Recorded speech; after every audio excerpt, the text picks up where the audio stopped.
I've got a 24mm spanner, and that goes on to this nut here at the back. This is another way of doing it. You crack that off.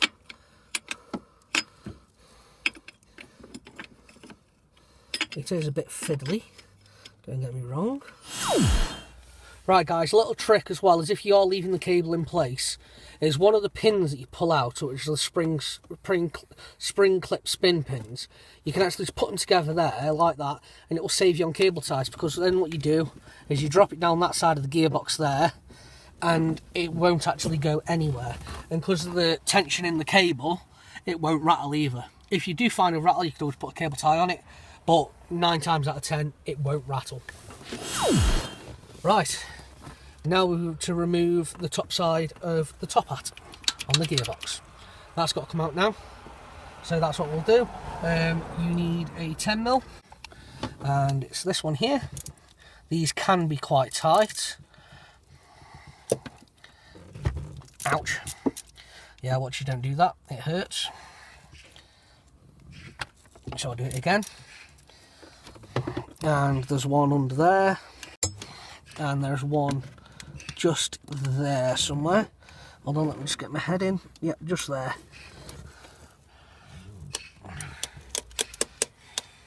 Which has actually worked its way loose. So that'll be where my gearbox leak has been coming from. Make sure these are tight. See, they do come out. You do need to save a couple of these, but you need to make sure you do get the other ones from the 300 because they are longer. Right, now that you've got the 4 bolts undone, sometimes you might need a screwdriver or a pry bar or a hammer to give it a little tap, but this bit just pulls out, just like that. That's your top hat. This bit you no longer need. Obviously I would always keep it in case you want to put it back to standard, but obviously watch out, it is very oily, so I'd usually put it on the floor outside or somewhere similar. There's your gear selection pin inside there. Obviously this is a point, this is the inside of your gearbox. Be careful you don't drop any drilling swarf, any bolts or anything in there, because that'll turn into a very, very, very expensive job. What I like to do now is, just because it's easier and I've got space, is this pin here, which holds the breather pipes in place. Needs to come out, because that's where your pivot pin goes for your high and low selector. As some of the other guys will know, is I recently had this snapped, because what you will soon notice is it is an 8mm thread to a 10mm head.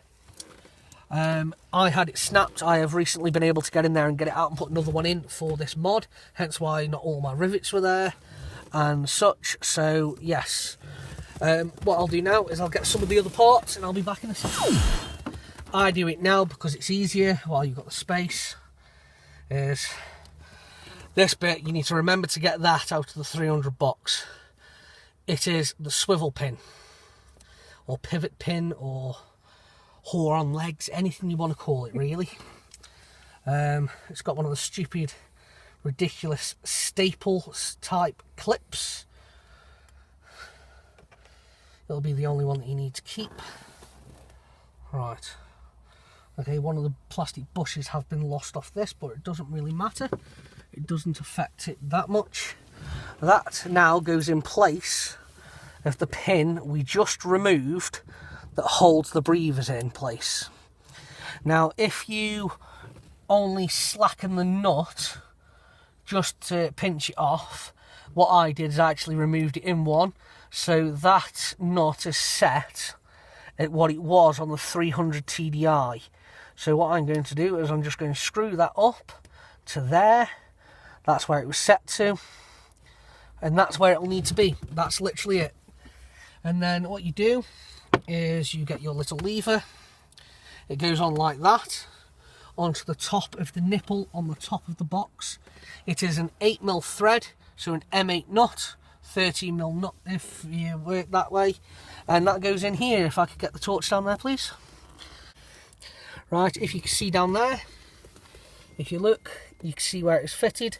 Right there You can see how it goes on. That's how it fits over. I do it now just because it's easier to get in there with the top of the gearbox open. Obviously put a washer on the top, and then your M8 13mm spanner, that is, not 13mm thread, it's an 8mm thread, but obviously 13mm spanner or socket. That goes in there. Right, obviously just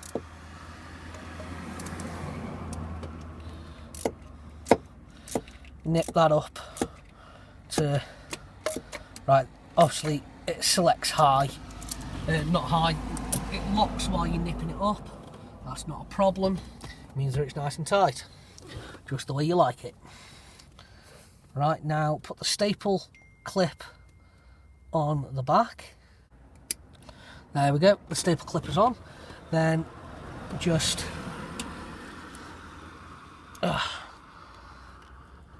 I need to move that over into unlock. Obviously this is a 98, so at the point of this video this is nearly 20 years old, and I can almost guarantee this is the first time that Diff lock has been activated. What I'm going to do is, because I have lost one of the bushes, I'm going to remove the clip, the horseshoe clip, is I'm going to fit a washer on the back just to take out some of the slack. What I would say is give the top of the gearbox a little wipe off, because obviously if it leaked like mine there is oil all over it. Same with your top hat. Here we go. Just give it a little clean. Obviously as little dirt as possible in there. Now what I have got is I've got some universal instant gasket. You can get it from pretty much anywhere. The two longer bolts that I mentioned before are this one and this one over here. You put them in now because you won't actually be able to get them in when you have got this on and in place. What I've got to do now is I've got to centralise that, because what you've got to do is you've got to lower it into that while doing this.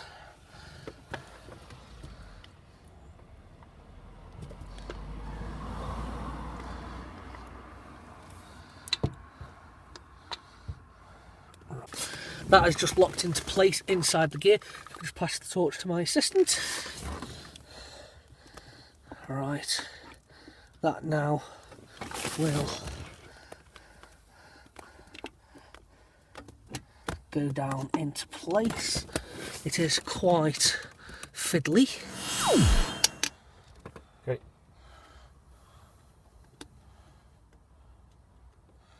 Yeah, what I'm just doing at the minute is I'm just putting the bolts back into the top hat. Make sure your gear is in the select properly.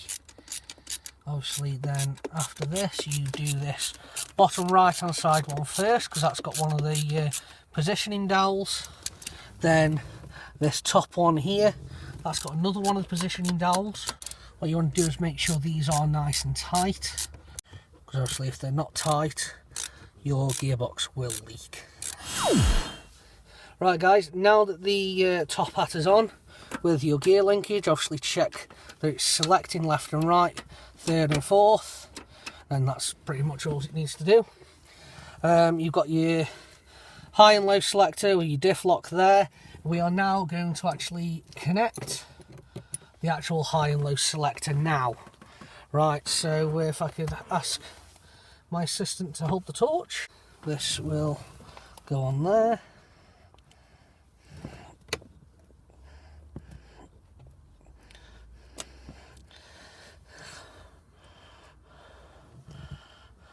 On obviously some of these, the diff lock selector, high and low selector, there is a gap between it, and what I do is I actually put a bolt from this through the side of it and into the actual selector, and I'll do that now. what we need now is a couple of M5 nuts,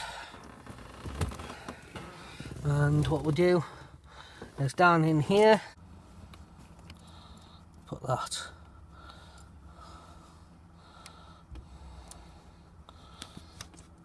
over there like that.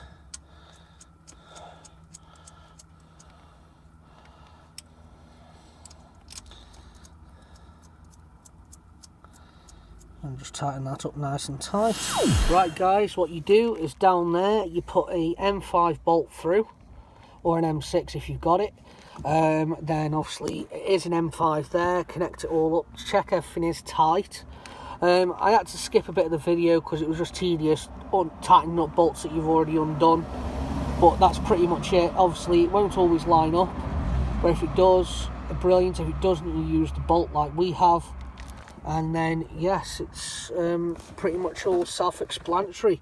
I hope this helps, and that's how you do the 300 diff lock for a TD5. Don't forget to like, subscribe and comment for more. Yep. Like your back boobs just said, don't forget to like, subscribe, share, anything else, and also drop us a comment or anything if there's any others that you'd like help with. And remember, keep it beastly. Right guys, now I've cut the clearance hole. You do have to cut it quite big, obviously because it does stick up considerable amount. That's the size I cut. You can go a little bit neater if you prefer to. Just for ease, for me, I'm riveting the plate on the top. It would usually go underneath, but because it's more than likely going to be coming out again very shortly, I'm putting it on the top because it's just a little bit easier rather than mess around, and then just pop the rivets in all the way round and then just reassemble the centre console the way you took it apart, and that's it. The mod is done.